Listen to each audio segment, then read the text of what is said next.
ఉంటే రాత్రిగా సమయంలో కొడుకును ముందు పెట్టాడరా, వెనక పెట్టినాడు. ఎందుకంటే నన్ను కొట్టేగా నా కొడుకును కొట్టాలా.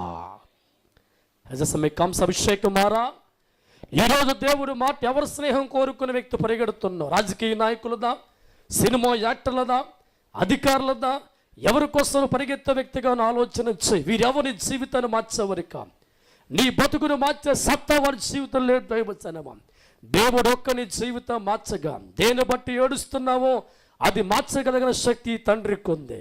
ఏ రోగంతో నువ్వు ఏడుస్తున్నావో బాగు చేసే దమ్ము ఈ దేవుడికి ఉంది. ఏ సంతానం 20 సంవత్సరాలు గొడ్డు మీద ఎడుతున్నావో నీకు సంతాన కెపాసిటీ దేవుడికి ఉంది. ఈ తండ్రి నీకు దక్కాలంటే, ఈ దేవుడు నీకు దక్కాలంటే, నీ స్నేహితుడిగా మారాలంటే పెద్ద మూట ఇవ్వకల్లా. దేవుడి స్తోత్రం. దేవుడు చెయ్యి పట్టాడు. దేవుడి స్తోత్రం. హల్లెలూయా. ఈరోజు ఎంతోమంది దేవుడు సాహసం సంపాదించుకొని కాకుండా వారిది వీరిది కోసం పరిగెడుతూ ఉంటాం. వారి మనసులో చోటు కోసం పరిగెత్తు చాలామంది ఉంటాం. రాజకీయ నాయకుడి గుండెల్లో నా బొమ్మడకు చాలామంది ఉంటాం. సినిమా యాక్టర్లకు గుండెల్లో బొమ్మటకు చాలామంది ఉంటారు. కానీ వారి జీవితాలు ఆలోచిస్తూ ఉంటే పైకి వారు బాగా నవ్వుతున్న గుండెల్లో అగ్నిపర్వతాల బాధలు మోస్తూ ఉంటారు.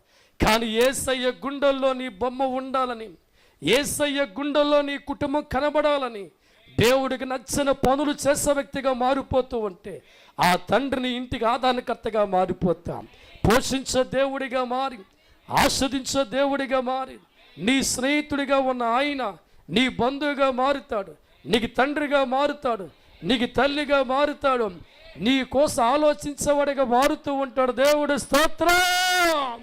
హల్లెలూయా. ఒక దేవుడు నీ గురించి ఆలోచించేవాడిగా మారుతూ ఉంటే ఆయన ఆలోచన ఎక్కడ ఓటమడం. దైవజనమా, నిన్ను రాజుగా మార్చే ఆలోచన దేవుడి చేత రాజు అయిపోతావు అంతే. దేవుడి స్తోత్రం.